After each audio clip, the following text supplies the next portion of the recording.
네, 우리 한글 성경 보겠습니다. 민수기 23장 13절에서 26절까지입니다. 네, 같이 읽겠습니다. 발락이 말하되 나와 함께 그들을 달리 볼 곳으로 가자. 거기서는 그들을 다 보지 못하고 그들의 끝만 보리니 거기서 나를 위하여 그들을 저주하라 하고 소빔들로 인도하여 비스가 꼭대기에 이르러 7 제단을 쌓고 각 제단에 수송아지와 순양을 드리니 발람이 발락에게 이르되 내가 거기서 여호와를 만날 빌 동안에 여기 당신의 번제물 곁에 서소서 하니라. 여호와께서 발람에게 임하사 그의 입에 말씀을 주시며 이르시되 발락에게로 돌아가서 이렇게 말할지니라. 발람이 가서 본즉 발락이 번제물 곁에 섰고 모압 고관들이 함께 있더라.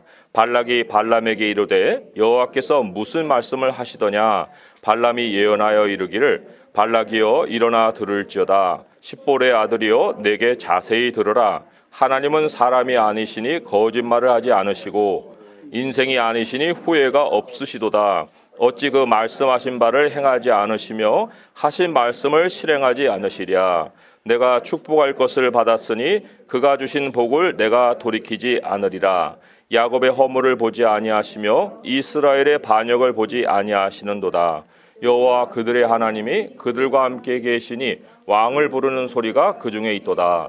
하나님이 그들을 애굽에서 인도하여 내셨으니 그의 힘이 들소와 같도다. 야곱을 해할 점술이 없고 이스라엘을 해할 복술이 없도다. 이때 야곱과 이스라엘에 대하여 논할진대 하나님께서 행하신 일이 어찌 그리 크냐 하리로다.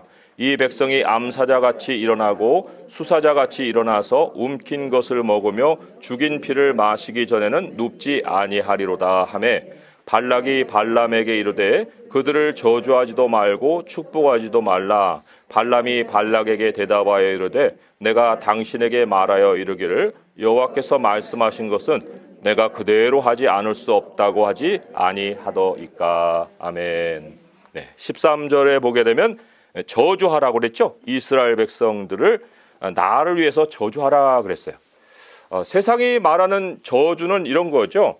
여기 23절에도 이제 점술 또 복술 이런 게 나왔잖아요. 점술, 복술 뭐 이런 걸 사용해 가지고 남에게 불행이나 재앙이 일어나도록 이제 바라는 거예요. 그렇게 이제 비는 거예요. 현대인들이 이러한 방식을 쓸 리가 있을까요? 그런데 생각해 보면 그런 방식들을 많이 씁니다. 뭐 그런 인형을 갖다 놓고 뭐 바늘을 찌른다든지 뭐 이런 건 이제 집에서는 할 수 있겠죠. 근데 이제 보인에서는 그런 걸 안 할 거 아니에요. 그렇지만 이 저주라는 것도 여기 보게 되면 그들이 모르는 가운데 지금 하는 거잖아요. 그러니까 사람들이 모르는 가운데 다른 사람을 해하려고 하는 것들은 다 저주의 형태를 갖고 있는 거예요.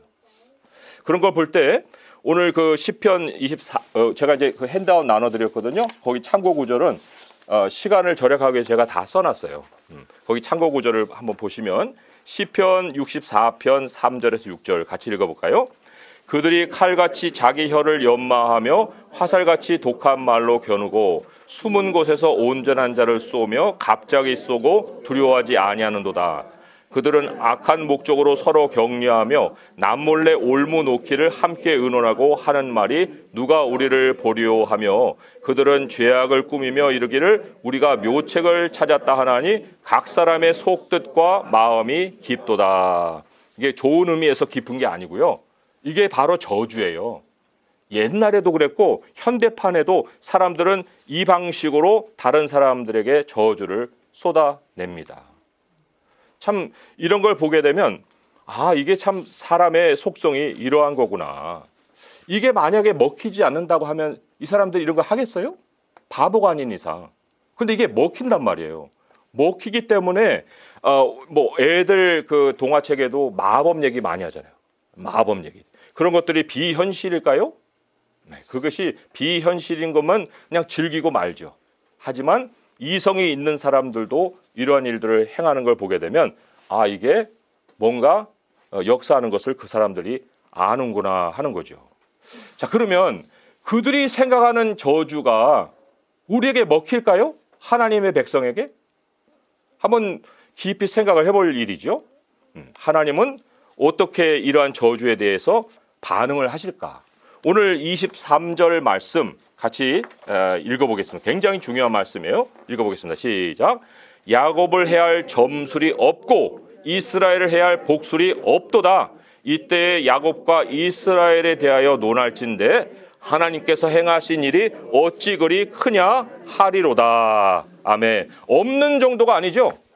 하나님이 행하신 일이 어찌 그리 크냐라는 탄성이 나오는 일이 하나님이 행하신다는 거예요. 그런 일을 우리를 통해서 하나님의 자취를 반드시 모든 사람들이 느낄 수 있게끔 남기신다는 거예요.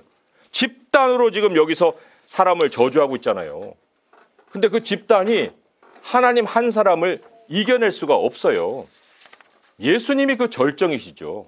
얼마나 사람들이 예수님을 죽이고 싶어 했겠어요. 그걸 죽이려 했겠습니까? 꾀를 쓰고 뒤에서 얼마나 많은 의논들을 했겠어요. 그러한 저주를 무엇으로 사용했을까요? 그 사람들의 무기가 뭐였을까요? 정죄입니다. 정죄. 이 정죄. 온갖 죄목을 달아가지고 예수님을 사형대로 몰아갔지요.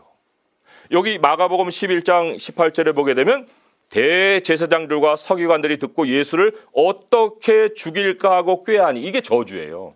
어떻게 죽일까 하고 꾀한다. 앞에 있는 시편과 일맥상통하죠. 비슷한 그러한 일들이 지금 벌어지고 있죠. 이러한 꾀하는 일이 사람들만 하는 일일까요? 그렇지 않습니다. 이 보면은 여기 13장 2절 그 밑에 마귀가 벌써 시몬의 아들 가룟 유다의 마음에 예수를 팔려는 생각을 넣었더라. 이 영적인 현실까지 같이 연합해서 저주라는 것이 역사하게 만드는 거예요. 그러니까 이게 그냥 사람들이 없는 건데 하는 일이 아니라 영적인 현실이 거기에 부합을 해서 그 역사를 만들어낸다는 거죠. 자, 여기 우리 읽지 않은 요한복음 19장 6절에서 7절을 보게 되면 이제 십자가에 못 박아라고 막 소리 지르죠. 그리고는 7절에 유대인들이 대답하되 우리에게 법이 있으니 그 법대로 하면 그가 당연히 죽을 것은 그가 자기를 하나님의 아들이라 함이니라. 이거 진실이에요, 거짓이에요? 진실이에요. 진리예요. 예수님이 내가 하나님의 아들이라 하는데 이게 무슨 정죄거리예요? 그런데 이들은 진리도 정죄거리로 사용합니다. 이게 영적인 거예요. 이 정죄로 인해서 우리에게 임하는 여러 가지 일들, 이러한 일들 속에서 우리가 그냥 이성으로만 생각할 것이 아니고 반드시 이것이 영적인 현상이라는 것을 깊이 생각할 필요가 있는데, 자, 이제 이따가 그것은 연결해서 보겠지만, 그런데 예수님이 어떻게 이 모든 저주를 벗어났을까요? 다시 살아나셨어요. 생명의 하나님이 예수님을 그 영적 현실에서 쓸 무기가 없게 만들어 놓으신 거예요. 영적 현실에서 진리까지 동원해서 무기를 사용했으면 뭐를 더 사용합니까? 사용할 게 없어요. 그러한 현실을 주님이 만들어 놓으셨다는 거예요. 골로새서 2장 14절 15절의 말씀을 같이 한번 읽어보겠습니다. 시작. 우리를 거스르고 불리하게 하는 법조문으로 쓴 증서를 지우시고 제하여 버리사 십자가에 못 박으시고 통치자들과 권세들을 무력화하여 드러내어 구경거리로 삼으시고 십자가로 그들을 이기셨느니라. 여기 이제 통치자들, 권세들 이거 나오죠. 에베소서에 보게 되면 우리의 싸우는 싸움은 혈과 육이 아니오. 통치자들과 권세자들과 하늘에 있는 악한 영들을 향한 것이다. 이렇게 나오죠. 그때 성경이 얘기하는 통치자들, 권세들은 천사들이에요. 모든 권세들을 성경은 그 타락한 천사들에 비유하고 있습니다. 여기에 통치자들, 권세자들을 무력화한다고 할 때 단어가 뭐예요? disarm이잖아요. disarm. 무기를 완전히 무장해제시켜버리는 거예요. 더 이상 쓸 무기가 없게 만드는 거예요. 생명이 다시 살아나는데 뭐를 어떻게 손을 댈 수 있습니까? 그거는 사람의 영역이 아닌 거예요. 그래서 오늘 말씀의 23절에 야곱을 해야 할 점술이 없고 이스라엘을 해야 할 복술이 없도다. 없어요. 이 세상에 하나님의 백성에게 저주를 씌울 아무런 무기가 방법이 없다는 것입니다. 그런데 이 사실까지만 알면 반만 아는 거예요. 다른 반쪽이 또 있고 그 반쪽을 알 때 야, 이게 바로 우리가 하나님을 믿는 이 믿음의 선물이구나. 믿음의 능력이구나. 이거를 이제 깨닫게 되죠. 그 반쪽이 뭐예요? 왜 저주가 먹히지 않을까? 물론 예수님의 생명에 대한 것을 제가 거론했지만 그 이유가 또 여기서는 자세하게 나오죠. 자세하게 나오는 걸 우리 한번 보도록 하겠습니다. 예, 여기 보면은 19절에서 20절의 말씀이에요. 같이 한번 읽어볼까요? 시작. 하나님은 사람이 아니시니 거짓말을 하지 않으시고 인생이 아니시니 후회가 없으시도다. 어찌 그 말씀하신 바를 행하지 않으시며 하신 말씀을 실행하지 않으시랴. 내가 축복할 것을 받았으니 그가 주신 복을 내가 돌이키지 않으리라. 아멘. 하나님께서 우리가 태어나기도 전에 하나님의 택한 백성에게는 축복을 선포해 놓으셨습니다. 땅에 올 때는 우리는 하나님에 대한 존재도 모르고 와요. 그러나 하나님은 반드시 자기 백성을 축복의 자리로 옮겨 놓으십니다. 그 과정이 우리들이 겪은 과정이에요. 지금은 내가 뭐 하나님과 떨어져 있느니 또 뭐 하나님 나의 나의 기도의 응답을 안 하시느니 여러 가지 생각이 복잡하게 돌아갈지라도 우리들의 삶의 영역은 하나님의 복이에요. 하나님과 연결된 자체가 복이에요. 하나님 안에 있는 것이 축복의 자리예요. 그 자리에 있는 그 사람들, 하나님이 반드시 그 사람들을 지키신다는 겁니다. 그러면 하나님의 축복이라는 걸 조금 더 우리에게 구체화한다면 하나님의 약속입니다. 하나님의 약속. 하나님은 반드시 하나님이 실행하실 일을 약속으로 주십니다. 약속으로 주세요. 우리가 그냥 모호하게 나는 축복받은 사람이야. 뭐 이렇게 끝나는 게 아니에요. 내가 축복받았다는 것 사실을 깨달을 수 있는 말씀을 우리에게 주신다는 거예요. 어떤 사람은 뭐 그리스도인들도 무슨 명절 때 문에다 복자 붙이는지 모르겠어요. 돼지 꿈꾸면은 뭐 복권 사는 뭐 이런 그 생각을 하는지 모르겠지만 이 돼지 꿈은요, 우리 영적인 현실에서 그대들의 영적인 현실이 아니라 우리들의 영적 현실에서는 되게 위험한 꿈이에요. 경고의 꿈입니다.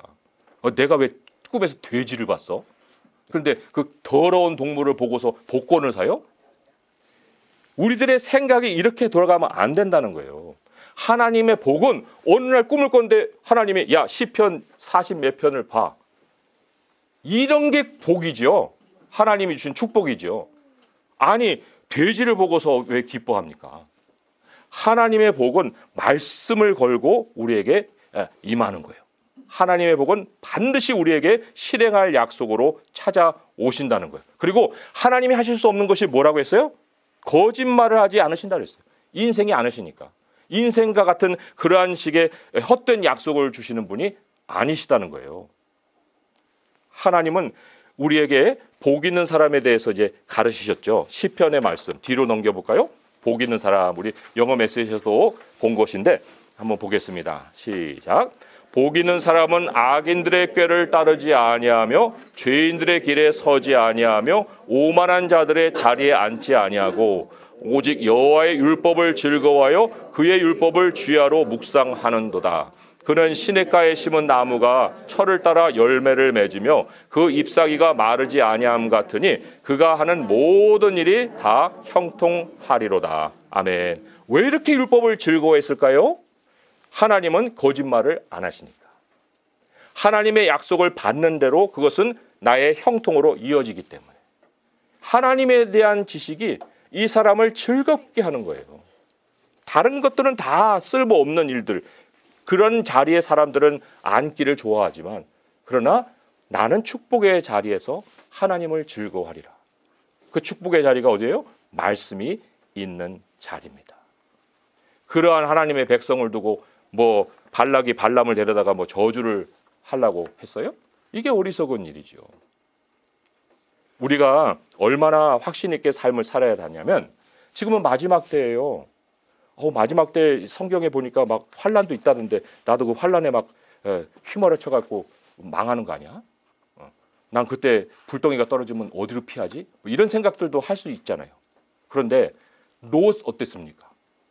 롯이 있는 동안에 소돔이 망했나요? 망하지 않았어요. 롯을 빼내고 소돔이 망했죠. 불덩이가 그때 떨어졌죠. 그러면 그것은 이 마지막 세대에 대한 예표예요. 이 땅에 여러 가지 환란의 소식이 들릴 때 하나님은 우리를 어떻게 하실까요? 롯과 같이 빼내시는 거예요. 그리고 이 땅에 축복의 자리가 하나도 남겨지지 않았던 그 자리에 하나님의 그 심판이 임하는 거죠. 조금 더 구체적으로 마태복음 10장 13절에서 15절 말씀 한번 읽어보도록 하겠습니다. 그런 개념을 갖고 한번 읽어보세요. 시작. 그 집이 이에 합당하면 너희 빈 평안이 거기 임할 것이요 만일 합당하지 아니하면 그 평안이 너에게 돌아올 것이니라. 누구든지 너희를 영접하지도 아니하고 너희 말을 듣지도 아니하거든 그 집이나 성에서 나가 너희 발에 먼지를 떨어버리라. 내가 진실로 너희에게 이르노니 심판날에 소돔과 고모라 땅이 그 성보다 견디기 쉬우리라. 이게 무슨 얘기예요? 성도가 이동해 가는 곳이 복이 있는 곳이라는 거예요. 성도가 이동해서 거기에 있어요. 지금 우리가 이 건물에 있잖아요. 이 건물은 복을 받은 거예요. 왜요? 우리가 여기에 머물기 때문에. 근데 우리를 내친다? 그럼 이제 우리가 나가요. 그럼 이제 그 다음 날은 일이 어떻게 될지 몰라요. 우리 성도들의 존재가 그런 존재예요. 빌딩에 크리스찬 한 명만 있다 할 때도 그것도 엄청난 복이죠. 그 빌딩 주는 그걸 모르겠지만 여러분들이 가 있는 직장이 복이에요. 왜요? 여러분들이 있기 때문에. 하나님께서 이 롯과 같은 존재를 통해서 소돔을 유지시켰는데 다른 백성들은 다른 원리로 일하실까요? 아니에요. 여러분들이 평안을 빌었는데 그 평안이 받아들여지면 그 장소는 축복이 흘러 들어가게 되어 있어요. 그렇지만 나를 내치는 곳에서는 지금 뭐라고 했어요? 심판날에 소돔과 고모라 땅이 그 성보다 견디기 쉬우리라고 했잖아요. 그러니까 세상을 우리 하나님의 백성을 통해서 볼 수 있어야 됩니다. 내 존재의 가치를 알 수가 있어야 되는 거예요. 내 존재로 인해서 나의 삶으로 인해서 나의 가정과 나의 이웃과 나의 직장이 하나님의 축복 안에 있다는 이 사실을 우리가 깨닫고 하나님의 축복의 통로가 될 수 있기를 바라야 되는 거예요. 오늘 23절의 말씀 다시 한번 강조할까요? 야곱을 해야 할 점술이 없고 이스라엘을 해야 할 복술이 없도다. 이때 야곱과 이스라엘에 대하여 논할진대 하나님께서 행하신 일이 어찌 그리 크냐 하리로다. 아멘. 하나님이 행하시는 큰 일이 우리 성도들의 열매가 될 것입니다. 올해 내년 매우 어렵다고 사람들은 다 얘기를 합니다.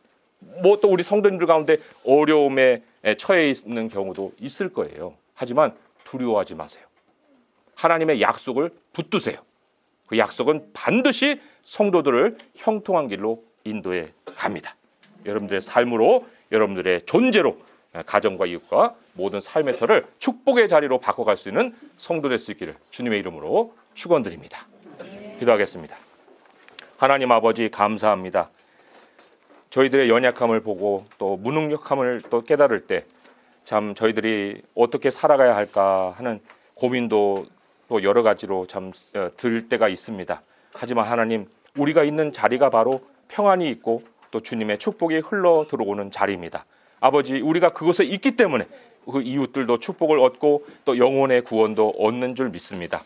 아버지 우리 존재 가치를 이렇게 높여주시사온데 우리 스스로를 또한 아버지 과소평가하거나 또 낙심하거나 세상과 비교하여서 우리의 가치 매김을 하지 않게 하시고 우리 주님의 복이 우리를 통해 계속해서 흘러갈 수 있도록 아버지 약속의 말씀을 믿고 소망 가운데 살아갈 수 있게 도와주시옵소서. 우리 주 예수 그리스도의 이름으로 감사하며 기도합니다. 아멘.